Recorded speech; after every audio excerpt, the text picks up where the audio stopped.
موقف نمبر 4، شیخ زبیر علی زئی رحمہ اللہ خود تو مٹھی کے بعد داڑھی نہیں کاٹتے تھے. میں بھی نہیں کاٹتا، میرے کئی وال آپ دیکھ لیں بڑے ہوئے ہیں، سچی داڑھی ہے الحمدللہ، نوبت ہی نہیں آئی. خود نہیں کاٹتے تھے، لیکن مٹھی کے بعد داڑھی کاٹنے کے جواز پر فتویٰ دیتے تھے اور اجماع صحابہ سمجھتے تھے، اور بالکل ٹھیک ہے،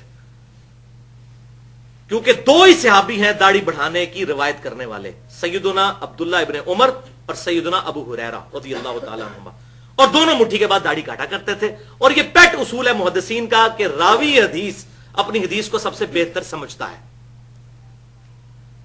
یہ سوال کو ایک تو میں نے اڑایا تھا، یہ پھر سوال لکھا گیا تو مٹھی کے بعد داڑھی کاٹنا کیسا ہے؟ بھائی یہ صحابہ کرام سے ثابت ہے، صحابہ عبداللہ بن عمر رضی اللہ تعالیٰ کو صحابہ کرام سے، تو یہ جائز ہے. اگر کسی کو دل نہیں مانتا تو مرضی کرے، نہ کاٹنا بہتر ہے. کینچی ہم تو نہیں لگاتے، لیکن کوئی اگر ایک مٹھی سے زیادہ کاٹ لیتا ہے تو صحابہ کے آثار کی وجہ سے جائز ہے، اور صحابہ یہ راویان حدیث میں سے تھے عبداللہ بن عمر رضی اللہ عنہ.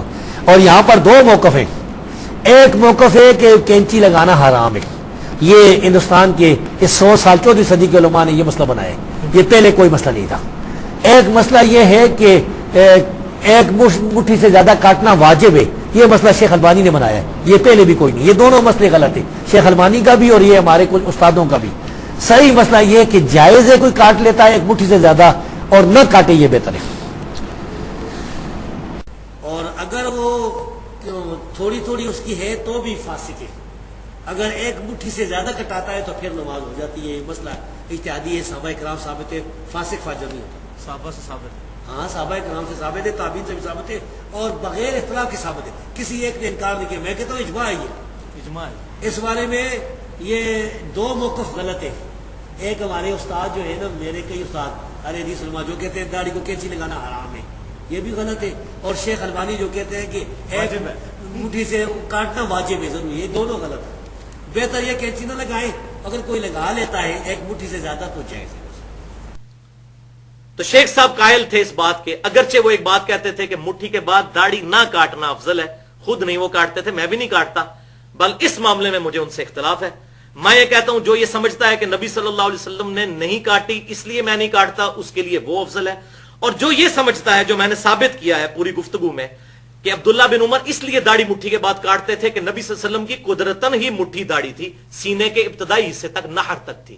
جو شمائل ترمذی میں دنیا میں ایک ہی حدیث ہے، اس میں نہر کے الفاظ ہیں، تو نہر تک مٹھی بنتی ہے. اور شیخ صاحب کو جب میں نے فون پہ بتایا، کہتے ہیں علی بھائی اتنا بڑی چیز آپ نے ایکسپلور کر دی ہے. میں پریشان تھا کہ عبداللہ بن عمر کیوں مٹھی کے بعد داڑھی کاٹتے تھے. اچھا وہ پھر حضور کی نقل اتارتے ہوں گے کہ میری داڑھی حضور سے لمبی نہیں ہونی چاہیے. میں نے کہا شیخ صاحب یہی تو بات میں بتا رہا ہوں. کہتے ہیں یہ بہت زبردست بات آپ نے ایکسپلور کی ہے، بڑی انہوں نے الحمدللہ میری تائید کی اس حوالے سے. اور میں نے اس پہ پورا لیکچر دیا ہے مسئلہ نمبر 33 کے نام سے، داڑھی کی اہمیت اور اس کی مقدار کے صحیح احکام و مسائل. 1 گھنٹے کی گفتگو ہے داڑھی کے حوالے سے، الحمدللہ ایک ایکسکلوسیو وہ لیکچر ہے اس حوالے سے. بہرحال شیخ البانی کا نظریہ جو ہے وہ بہت سخت ہے. وہ کہتے ہیں مٹھی کے بعد داڑھی رکھنا حرام ہے. اب لینا اپنے بزرگوں کی بھی خبر. زبیر علی زئی صاحب کے تو سارے پیچھے پڑ گئے کہ انہوں نے کہا جائز ہے. تو شیخ البانی جو مفتی اعظم سعودی عرب، محدث اعظم سعودی عرب رہے ہیں، وہ تو کہتے ہیں مٹھی کے بعد داڑھی کاٹنا واجب ہے. ان کی نیٹ پہ تصویریں رکھی ہیں، مجھ سے چھوٹی داڑھی ہے ان کی، جن کو کہتے ہیں البانی رحمہ اللہ. تو ان کا تو یہ موقف تھا، تو وہ دوسری ایکسٹریم پہ چلے گئے.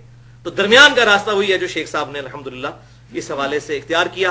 اور یہاں پہ میں کڑوی بات کر دوں، مٹھی کے بعد داڑھی تو نہیں کاٹتے، پھر داڑھی کو گرا دینی شروع کر دیتے ہیں ایسے ایسے تاکہ چھوٹی نظر. ہمارے جیلم میں کتنے علماء ہیں، ان کی داڑھی اگر کھولی جائے نا تو ناف سے نیچے جاتی ہے، وہ ساری انہوں نے اندر لپیٹی ہوتی ہے. تو یہ یاد رکھیے گا بھائیو، سنن نبی داؤد میں انٹرنیشنل نمبر کے مطابق 36 نمبر حدیث ہے، اور مشکات میں 351 نمبر حدیث ہے، سنن نسائی میں موجود ہے. شیخ البانی بھی صحیح کہتے ہیں، شیخ زبیر علی زئی صاحب بھی اس پہ صحت کا حکم مشکات میں لگایا 351 نمبر حدیث پہ، کہ آپ صلی اللہ علیہ وسلم نے ارشاد فرمایا محمد صلی اللہ علیہ وسلم اس سے بری ہیں جو اپنی داڑھی کو گرا لگاتا ہے. یہ گرا ہی ہے نا جی، گرا یہ نہیں ہے کہ جیسے آپ نے اس طرح گرا لگانی ہے، گرا مراد ہے اس طریقے سے کٹھی کرنا، ایسے ایسے کر کے، یہ معاذ اللہ استغفر اللہ. تو اس سے بہتر آپ مٹھی کے بعد کاٹ لیں. اس پہ تو نص موجود ہے کہ یہ حرام ہے، اور وہاں الحمدللہ صحابہ کا اجماع موجود ہے. اور شیخ صاحب کے الفاظ ہیں ویڈیو میں، اجماع ہے، واقعی اجماع ہے. جب صحابہ کی مخالفت نہیں آئے گی تو اجماع تصور ہوگا. صحابی کے کسی عمل پر کوئی صحابی اختلاف کرے گا نا پھر ہم کہیں گے، ورنہ تو جو تراویح کی جماعت ہے آپ صلی اللہ علیہ وسلم سے 3 دن کے بعد تو ثابت نہیں، بلکہ آپ تو اتنے سخت ناراض ہوئے اور کہا کہ گھر جا کے پڑھو، تو آپ کو یہ کہ سیدنا عمر نے بدعت شروع کروائی معاذ اللہ. تو صحابہ کا فہم جو ہے وہ نبی صلی اللہ علیہ وسلم کی احادیث کا دی بیسٹ فہم ہے. تو اکثر شیخ صاحب ایک جملہ بولتے تھے کہ 14ویں صدی کے علماء کا فہم نہیں ماننا، صحابہ تابعین اور تبع تابعین کا فہم ماننا ہے. الحمدللہ. صحیح بخاری اور مسلم کی متفق علیہ حدیث ہے کہ امام کائنات صلی اللہ علیہ وسلم نے فرمایا کہ داڑھیوں کو معافی دو، واعفوا اللحا، داڑھیوں کو معافی دو اور مونچھیں پست کرو اور مشرکین کی مخالفت کرو. یہ حدیث نمبر ہے 5892. نمبر میں اس لیے ساتھ بتا رہا ہوں انٹرنیشنل کیونکہ یہ کریٹیکل ہے.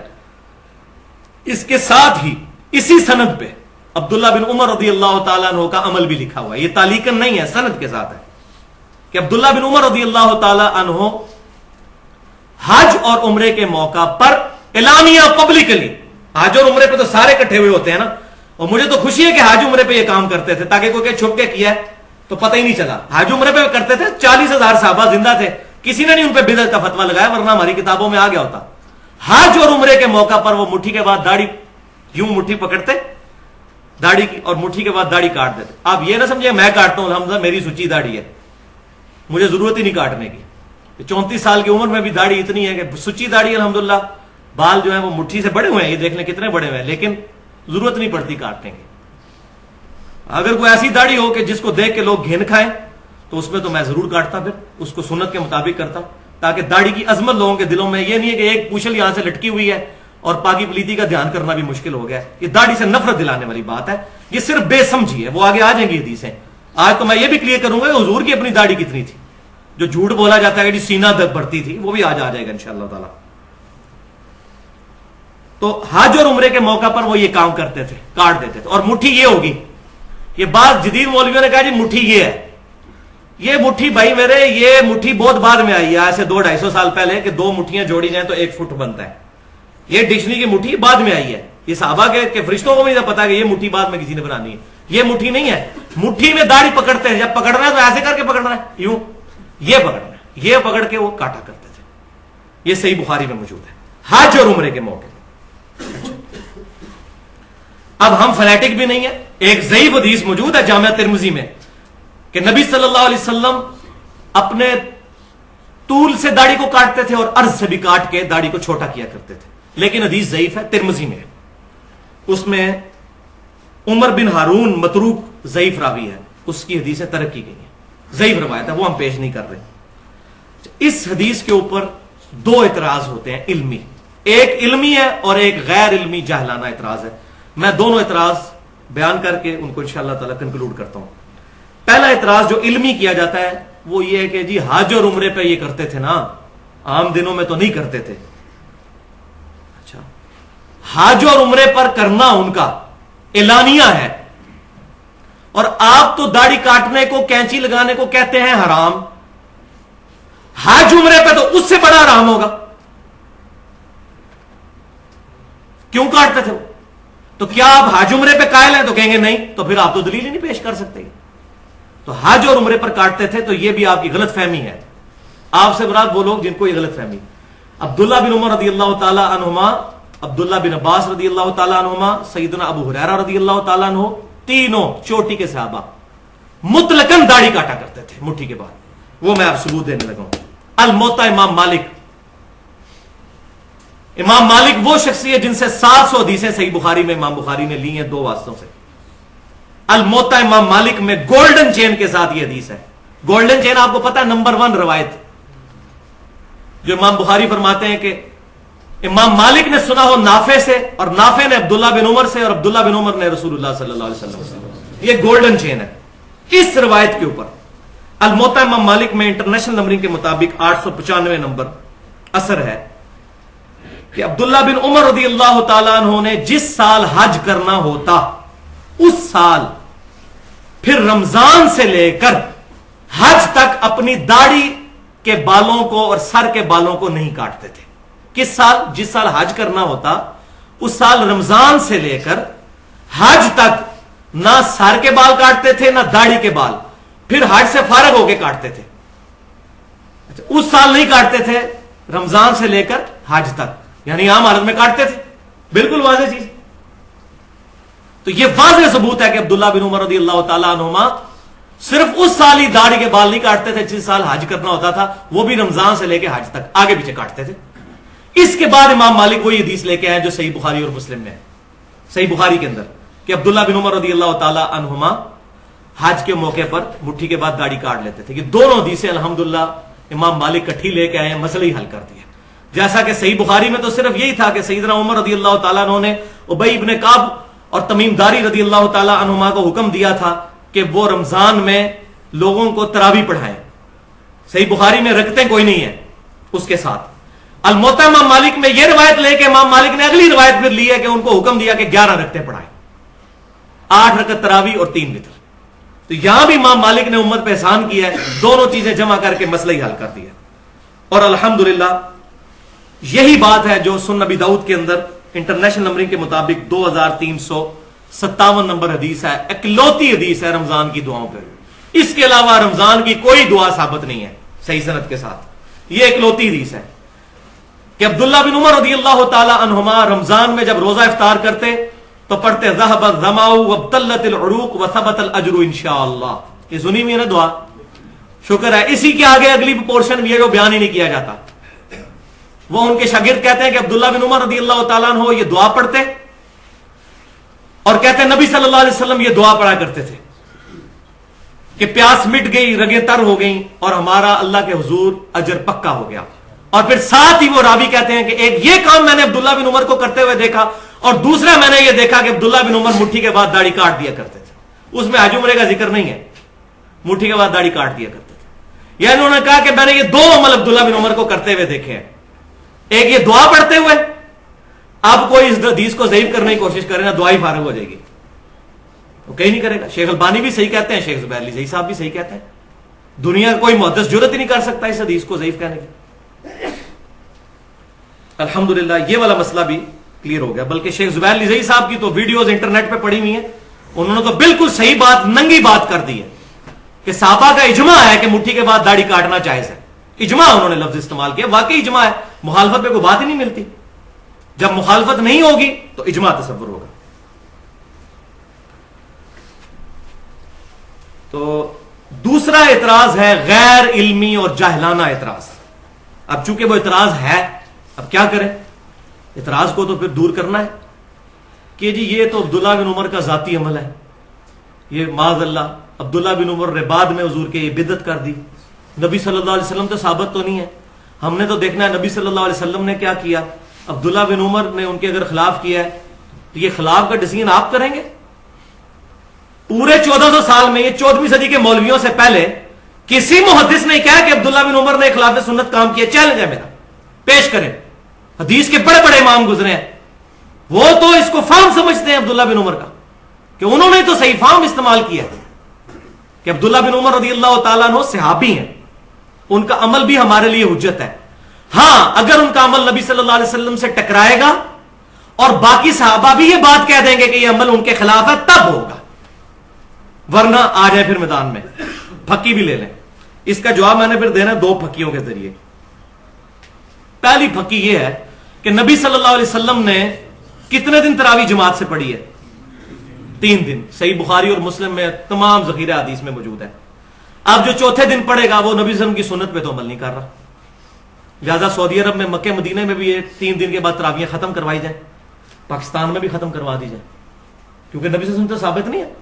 اور نہیں جی حضرت عمر نے، وہ ابو بکر صدیق سے بھی ثابت نہیں رضی اللہ تعالیٰ. حضرت عمر کے بھی شروع کے سالوں میں نہیں ہے، وہ صحیح بخاری اور مسلم میں موجود ہے. کچھ سال گزرنے کے بعد انہوں نے یہ کام شروع کیا. نہیں جی حضرت عمر، تو حضرت عمر کدھر آ گئے جی بیچ میں؟ آپ حضرت عمر کے جا کے آپ دامن میں پناہ لے رہے ہیں. اب کہاں گیا مسئلہ کہ نبی صلی اللہ علیہ وسلم کا عمل ہم نے دیکھنا ہے تو بند کروائیں. جو چندے اکٹھے کرتے ہیں رمضان کے اندر 27 دن چندے اکٹھے کرنے ہوتے ہیں نا، تو بند کروائیں. 3 دن کے بعد تراویح تالا لگائیں مسجدوں کو، فرض نماز کے بعد بند کروائیں. انہیں جی صحابہ کا عمل ہے. اور بھائی اب آپ کو بات سمجھ آئے گی کہ صحابہ کرام کا اگر اجماع ہو جائے اور صحابہ میں اختلاف نہ پایا جاتا ہو، وہ عمل اسی طریقے سے حجت ہے جس طرح کہ نبی صلی اللہ علیہ وسلم کا اپنا عمل ہے. کسی بھی صحیح حدیث سے یہ ثابت نہیں کہ نبی صلی اللہ علیہ وسلم نے ظہر کی 4 رکعتیں ایک سلام سے پڑھی ہوں. آپ 2 سلام سے پڑھتے تھے، 2 الگ 2 الگ. یہ صحابہ سے ثابت ہے ایک سلام سے پڑھنا، ہم اسی لیے جائز سمجھتے ہیں. کوئی نہیں کہتا کہ جی حضور سے ٹکرا رہا ہے لہذا آپ دو دو کر کے پڑھیں لادہ سے، وہ بھی افضل ہے، یہ بھی جائز ہے. تو یہ مسئلہ سمجھیں، غیر مقلد نہ بنے، نہ مقلد بنے نہ غیر مقلد بنے، متبع سنت بنے. غیر مقلد تو منکرین حدیث بھی ہیں جو اپنی مرضی سے رزلٹ نکالتے ہیں. غیر مقلد تو غلام پرویز بھی تھا جو اپنی مرضی سے رزلٹ نکالتا تھا. سر سید احمد خان دین کا جنازہ نکالا ان لوگوں نے. غیر مقلد تو وہ بھی تھے. نہ مقلد نہ غیر مقلد، متبع سنت اور سلف کے منہج پر کتاب و سنت کو سمجھے. تو یہ تو ہوگی پہلی پھکی. اب دوسری پھکی ہے، یہ ہے وہ خطرناک پھکی جس کی وجہ سے الحمدللہ سارے علماء کا ہاضمہ جو ہے وہ صحیح ہو چکا ہے جب سے یہ حدیث میں نے نکالی ہے باہر. الحمدللہ بڑے بڑے علماء کی زبانیں بند ہو گئی ہیں اس کی وجہ سے. اب تو ڈرتے ہیں اس مسئلے کو ہاتھ ڈالتے ہوئے. یہ حدیث، یہ میں کوئی علماء کی توہین نہیں کر رہا، نہ میں کوئی نئی چیز پہ، اگر میں نے کوئی حدیث گاڑ لی ہے خود تو پھر بھائی علم کسی کی وراثت نہیں ہے. ذالک فضل اللہ یؤتیہ من یشاء، اللہ تعالیٰ جس کو عطا فرماتا ہے. یہ پھکی نمبر 2 یہ ہے کہ رسول اللہ صلی اللہ علیہ وسلم کی اپنی داڑھی کتنی تھی. عبداللہ بن عمر پہ حملہ ہوا ہے تو ہم تو دفاع کریں گے. عبداللہ بن عمر کو فتح مکہ کے موقع پہ تو مسلمان نہیں ہوئے، یہ تو سابقون الاولون ہے، ہم تو دفاع کریں گے ان کا کہ عبداللہ بن عمر رضی اللہ تعالیٰ عنہ پر غلط ایلیگیشن لگائی گئی. اب یہ مسئلہ سن لیجئے کہ عبداللہ بن عمر رضی اللہ تعالیٰ عنہما پر جو یہ ایلیگیشن لگی، عبداللہ بن عمر رضی اللہ تعالیٰ عنہما کیوں مٹھی کے بعد داڑھی کو کاٹا کرتے تھے، یہ مسئلہ اب آپ سمجھ لیں اس کی وجہ کیا ہے. یہ علماء کو سمجھ نہیں آتی تھی کہ یار اتنا تقوی کا پہاڑ یہ کام کیوں کرتا تھا. یہ مسئلہ الحمدللہ اس حدیث نے حل کیا جو ایک ہی اکلوتی حدیث ہے ذخیرہ حدیث میں، جس کا غلط ترجمہ پبلک میں چل رہا ہے. حضور کی داڑھی سینہ بھرتی تھی، حضور کی داڑھی سینہ بھرتی تھی، معاذ اللہ استغفر اللہ. اتنا بڑا جھوٹ نبی صلی اللہ علیہ وسلم پر باندھا جاتا ہے. وہ حدیث کا ترجمہ ہی غلط کرتے ہیں. وہ حدیث میں آپ کو بتاتا ہوں کہاں پہ موجود ہے. ایک ہی حدیث ہے دنیا میں جس میں نبی صلی اللہ علیہ وسلم کی داڑھی کی حید بتائی گئی ہے، اور وہ حدیث ہے شمائل ترمذی کے اندر. امام ابو عیسیٰ محمد بن عیسیٰ ترمذی رحمۃ اللہ علیہ المتوفى 279 ہجری 417 احادیث کا مجموعہ انہوں نے شمائل ترمذی جمع فرمایا، جس کے اندر انہوں نے نبی صلی اللہ علیہ وسلم کے گیٹ اپ سے متعلق احادیث جمع کی ہیں. آپ صلی اللہ علیہ وسلم کی داڑھی مبارک کیسی تھی، بال مبارک کیسے تھے، لباس مبارک کیسا تھا، پگڑی کس کس کلر کی استعمال کرتے تھے، رہن سہن کیسا تھا. شمائل ترمذی اس میں انٹرنیشنل نمبرنگ کے مطابق 412 نمبر حدیث ہے آخری چیپٹر میں، جس چیپٹر کا نام ہے نبی صلی اللہ علیہ وسلم کو خواب میں دیکھنے کا بیان. اور الحمدللہ دارالسلام والوں نے اس حدیث کا ترجمہ بھی چھاپ دیا ہے. کتاب کا نام ہے آنہ جمال نبوت صلی اللہ علیہ وسلم. یہ دارالسلام سے آپ کتاب لے لیں. اہل حدیث کے بہت بڑے تھم پاکستان کے اندر شیخ الحدیث حافظ عبدالستار حماد، ان کا ترجمہ ہے، دارالسلام نے چھاپا ہے. یہ حدیث انہوں نے اس میں لی ہے. ترجمہ میں ان کا بیان کروں گا تاکہ مسئلہ حل ہو جائے، کسی کو اختلاف نہ رہے. حدیث کیا ہے کہ یزید الفارسی رحمت اللہ علیہ جو مصحف لکھا کرتے تھے، شمائل ترمذی میں یہ روایت یہاں سے شروع ہوتی ہے. وہ ایک دن عبداللہ بن عباس رضی اللہ تعالیٰ عنہ کے پاس آئے اور کہنے لگے کہ میں نے نبی صلی اللہ علیہ وسلم کو خواب میں دیکھا ہے. تو عبداللہ بن عباس رضی اللہ تعالیٰ عنہ نے فوراً فرمایا کہ بیان کرو، کیونکہ میں نے نبی صلی اللہ علیہ وسلم سے یہ بات سنی. اور کیا سنا؟ وہ بخاری اور مسلم میں بھی ہے کہ جس نے خواب میں مجھے دیکھا اس نے مجھے کو دیکھا. میری شکل میں شیطان نہیں آ سکتا جو میری شکل اپنی ہے. تو اس تابعی نے پھر وہ ڈیٹیل سے خواب بیان کی اپنی. اس خواب کے اینڈ پہ عبداللہ بن عباس رضی اللہ تعالیٰ عنہ نے مور لگائی اور فرمایا کہ جو تو نے خواب بیان کیا اگر تو اپنی زندگی میں بھی نبی صلی اللہ علیہ وسلم کو دیکھتا تو اس سے مختلف نہ پاتا. ایگزیکٹ یہی حلیہ نبی صلی اللہ علیہ وسلم کا تھا. یہ وہ حدیث ہے جس کی وجہ سے وہ داڑھی والے مسئلے میں کہتے ہیں سینہ بھرتی تھی، وہ ترجمہ غلط کرتے ہیں. ترجمہ انہوں نے صحیح کیا دارالسلام والوں نے الحمدللہ. وہ حدیث میں بیان کرتا ہوں. انہوں نے کیا کہا؟ انہوں نے کہا کہ میں نے نبی صلی اللہ علیہ وسلم کو دیکھا، آپ کا قد مبارک نہ بہت لمبا تھا نہ بہت چھوٹا بلکہ درمیانہ تھا. آپ صلی اللہ علیہ وسلم کا رنگ مبارک نہ بہت سفید تھا نہ بہت سیاہ تھا بلکہ گندمی مائل سفید تھا اور سرخ تھا. اور آپ صلی اللہ علیہ وآلہ وسلم کی آنکھیں مبارک سرمگی تھیں. آپ صلی اللہ علیہ وسلم کا چہرہ مبارک خوبصورت اور گول تھا. آپ صلی اللہ علیہ وآلہ وسلم کی داڑھی مبارک انتہائی گھنی اور پورے چہرے پر پھیلی ہوئی تھی اور سینے کے اس حصے تک تھی جس کو نحر کہتے ہیں. کہ نحر عربی زبان کا لفظ وہاں نحر. جائیں عربی کی ڈکشنری کھولیں, نہر کسے کہتے ہیں؟ نہر کہتے ہیں اس ہڈی کو جو یہ ہڈی یہاں سے شروع ہو کے شولڈر تک جاتی ہے, اس تک. یہ نہر آپ کرتے ہیں نا اونٹ کو بھی, تو نہر یہاں کرتے ہیں, اس کو پیٹ میں چلاتے ہیں, سینے میں, گردن میں.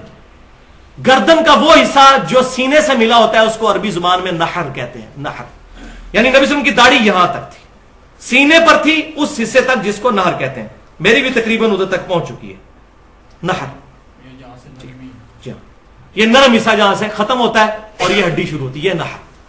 نہر. اور الحمدللہ ترجمہ دارالاسلام نے بالکل صحیح کیا ہے کہ نبی صلی اللہ علیہ وسلم کی داڑھی مبارک گنجان, چہرہ مبارک کا احاطہ کیے ہوئے اور سینے کے ابتدائی حصے پر پھیلی ہوئی تھی. سینے کے ابتدائی حصے, یہاں سے سینہ شروع ہوتا ہے, ناف تک رہتا ہے سینہ, یہ ابتدائی حصہ ہے, آخری حصہ ناف ہے, یہاں تک پھیلی تھی. اللہ تعالیٰ جزائے خیر دے, بالکل صحیح ترجمہ کیا. جا کے ڈکشنری دیکھ لیں نہر. اس حدیث کو پڑھنے کے بعد یہ ہے جس کا غلط ترجمہ کیا سینہ بھرتی تھی, اور کوئی کہتا ہے ناف سے نیچے تھی, معاذ اللہ, اتنی توہین کرتے ہیں. نبی صلی اللہ علیہ وسلم کی شکل مبارک ایسی ہوگی کہ لوگ دیکھ کے گھین کھا جائیں. اٹریکٹفل پرسنالٹی تھی آپ صلی اللہ علیہ وسلم کی. یہ نہیں ہے کہ جناب وہ بالکل جا رہی ہے, پاکی پلیدی کا بھی دھیان نہیں ہے, ایسی نہیں تھی داڑھی مبارک. جھوٹ. نہر, یہ نہر تک تھی. ہاں یہ تھی کہ وہ گنجان تھی نہر تک. اب یہ دیکھیں ذرا, یہ میرا اجتہاد ہے جس پہ علماء پریشان ہے. یہاں رکھیں مٹھی اور یہ داڑھی دیکھیں بالکل نہر پہ آتی ہے. تو عبداللہ بن عمر رضی اللہ تعالیٰ عنہ مٹھی کے بعد داڑھی اس لیے کاٹتے تھے کہ اپنی داڑھی کو حضور کی طرح کرنے کی کوشش کرتے صلی اللہ علیہ وسلم. کیوں؟ یہ وہ شخص ہے جس نے صحیح بخاری اٹھا کے دیکھیں, حج کے سفر کے دوران وہاں سواری بٹھائی جہاں نبی صلی اللہ علیہ وسلم بٹھاتے تھے, وہاں پیشاب کیا جہاں نبی صلی اللہ علیہ وسلم پیشاب کرتے تھے, وہاں بیٹھ کے کھانا کھاتے تھے جہاں نبی صلی اللہ علیہ وسلم کھانا کھاتے تھے. ایک ایک چیز کو کاپی کرتے تھے. اسی طریقے سے وہ داڑھی کو بھی کاپی کرتے تھے کہ میری داڑھی نبی صلی اللہ علیہ وسلم کی طرح نظر آنی چاہیے, اس لیے وہ مٹھی کے بعد داڑھی کاٹ دیا کرتے تھے. الحمدللہ یہ صدیوں سے مسئلہ جو تھا یہ ریزالو ہوا ہمارے اس اجتہاد کے ساتھ, اور الحمدللہ یہ جب چیز سامنے آئی ہے اب کسی کی جرت نہیں کہ اس کا کوئی علمی جواب دے سکے. الحمدللہ. تو لیکن یہ فرقہ واریت سے بالا تر ہو کر چیزوں کو سننا چاہیے. داڑھی کو مذاق نہ بنائیں. میں نہیں کاٹتا مٹھی کے بعد, دیکھ لیں میرے بات, لیکن میں مسئلہ غلط, میں پینٹ نہیں پہنتا لیکن جائز سمجھتا ہوں اس کو. اپنا کرنا نہ کرنا اور چیز ہے, لیکن شرعی فتویٰ نہیں لگے گا. لہذا یہاں پہ یہ بات یاد رکھیں کہ دونوں موقف ایکسٹریم پہ ہیں. پینڈولم کی دو ایکسٹریم ہے. ایک شیخ البانی کا موقف ہے. شیخ البانی یہ کہتے ہیں کہ مٹھی کے بعد داڑھی کاٹنا واجب ہے, جو کاٹتا نہیں وہ حرام کا مرتکب ہے. آپ انٹرنیٹ پہ شیخ البانی کی تصویریں پڑی ہوئی ہیں, میرے سے بھی چھوٹی داڑھی تھی ان کی. جو صحیح الالبانی, حسن الالبانی, البانی سارے کر رہے ہوتے ہیں پاکستان میں, ان کی اپنی داڑھی کتنی تھی ذرا دیکھیں. اور وہ کوئی شاگرد جس کی داڑھی لمبی ہوتی تھی مٹھی کے بعد پکڑ کے وہ ضرور کٹوا دیا کرتے تھے اور کہتے تھے واجب ہے کاٹنا. یہ ایک ایکسٹریم ہے, میں نہیں اس کو صحیح سمجھتا. دوسری ایکسٹریم وہ ہے جو 14ویں اور 15ویں صدی کے پاکستانی مولویوں کی, انڈیا کے مولویوں کی ہے, جو کسی سے بھی نہیں ثابت, پہلے 1400 سال میں کسی سے نہیں ثابت کہ جی مٹھی کے بعد داڑھی کاٹنا حرام ہے. کسی نے نہیں لکھا. یہ 14ویں صدی کی پیداوار ہے مسئلہ. ہے تو نکالیں. اچھا جی وہ کہتے ہیں جی آپ نکالیں سلف سے ثابت ہو کاٹنا, تو عبداللہ بن عمر سے بڑا سلف کون ہے بھائی؟ ہمارا تو سلف موجود ہے مونڈ, اور میں نے پورے دلائل دے دی. آپ ذرا دکھائیں کوئی ایک صحابی جس نے یہ کہا ہو کہ مٹھی کے بعد داڑھی کاٹنا حرام ہے. کسی نے عبداللہ بن عمر کو ٹوکا ہو تو واف اللحا کی تفسیر عبداللہ بن عمر ہی بتائیں گے جو حدیث کے راوی ہیں رضی اللہ تعالی عنہما, اللہ کی کروڑوں رحمتیں ہوں ان پر. اب تیسرا مسئلہ اس کے اندر, دو میں نے ایکسٹریم بتا دی کہ کاٹنا حرام اور ادھر کاٹنا واجب. تیسرا درمیان کا راستہ ہے, وہ یہ ہے کہ مٹھی کے بعد اگر کوئی داڑھی کاٹ لیتا ہے تو یہ جائز ہے. وہ میں نے سارے دلائل دے دیے. یہ مسئلہ بھی اجتہادی ہے. اگر وہ عبداللہ بن عمر کی طرح کاٹتا ہے تاکہ اپنی داڑھی کو حضور صلی اللہ علیہ وسلم کی طرح کرے تو اس کے لیے وہ افضل ہوگا کہ مٹھی کے بعد داڑھی کاٹے, اس کے لیے وہ افضل. یہ جو مشہور کیا ہے جی کوئی نہ, جو بعض لوگ جس طرح شیخ زبیر علی زئی صاحب کا موقف ہے, میں ان کے ساتھ نہیں اس مسئلے پہ ایگری کرتا. وہ کہتے ہیں کہ مٹھی کے بعد کاٹ لو تو جائز ہے, نہ کاٹو تو افضل ہے. میں یہ کہتا ہوں کہ نہ کاٹو یہ افضل ہے. یہ کہاں لکھا ہوا ہے؟ حدیث کا راوی تو عبداللہ بن عمر کاٹتے تھے,